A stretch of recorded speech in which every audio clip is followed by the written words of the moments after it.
The Union government has notified amendments to the Information Technology, Intermediary Guidelines and Digital Media Ethics Code, Rules, 2021. It will strengthen regulation of AI-generated, synthetic, content and drastically reduce takedown timelines for unlawful material. The amendments, effective February 20, 2026, aim to curb the spread of non-consensual deepfakes, intimate imagery, and unlawful content, while reinforcing platform accountability under the IT Act, 2000. Key amendments at a glance. Sharp reduction in removal timelines. For example, for court/government declared illegal content takedown timeline reduced to 3 hours, from earlier 24 to 36 hours. Similarly, for non-consensual intimate imagery/deepfakes it is 2 hours, earlier 24 hours, and for other unlawful content from 36 hours to 3 hours. Rationale: earlier timelines were seen as ineffective in preventing virality. The government argues tech companies possess sufficient technical capacity for faster removal. Concerns: determining illegality within 2 to 3 hours is operationally difficult. Risk of over-censorship and precautionary takedowns. Increased compliance burden for intermediaries. Mandatory labeling of AI-generated content. Legal definition of synthetically generated information, SGI, audio, visual, or audiovisual content artificially created, generated, modified, or altered using a computer resource in a way that makes it appear real or indistinguishable from authentic events or persons. Important features. AI-generated imagery must be labeled prominently. The earlier proposal requiring 10% of image space to carry the label has been diluted. Platforms must seek user disclosure for AI-generated content, proactively label content if disclosure is absent, and remove non-consensual deepfakes. Exclusions: routine editing and quality-enhancing tools, example smartphone touch UPS, are excluded, narrowing the scope from the draft October 2025 version. Safe harbor and intermediary liability. What is safe harbor? Under Section 79 of the IT Act, 2000, intermediaries are protected from liability for user-generated content, provided they exercise due diligence.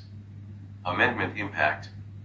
If an intermediary knowingly permits, promotes, or fails to act against unlawful synthetic content, it may be deemed to have failed due diligence.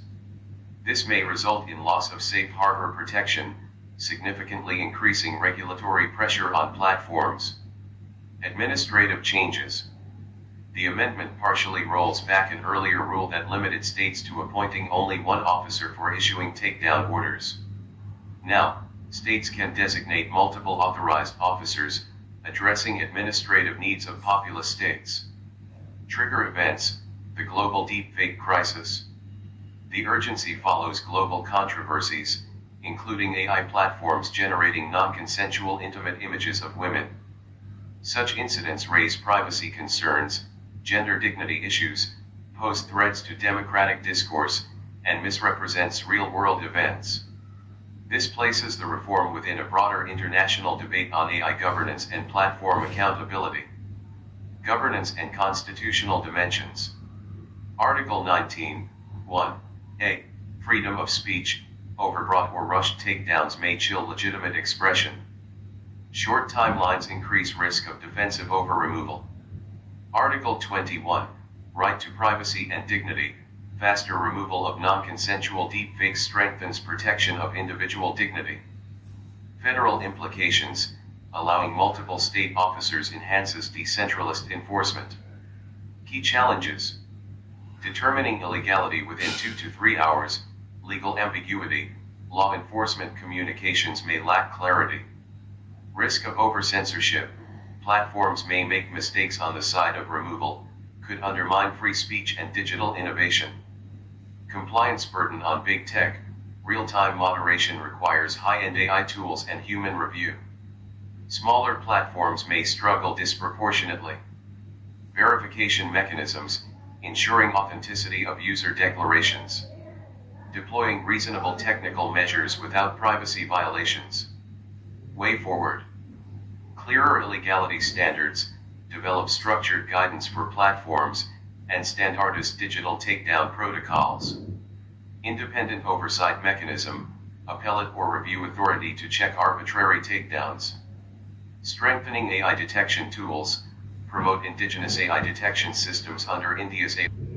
Harmonization with Digital Personal Data Protection Act, ensure consistency in privacy and consent standards. Capacity building for states, training authorized officers in cyber law and AI governance. Conclusion. India's amended IT rules reflect a decisive shift toward proactive regulation of AI-driven misinformation and digital harm. By these amendments, the government seeks to protect privacy, dignity, and public order in an era of rapidly advancing generative AI.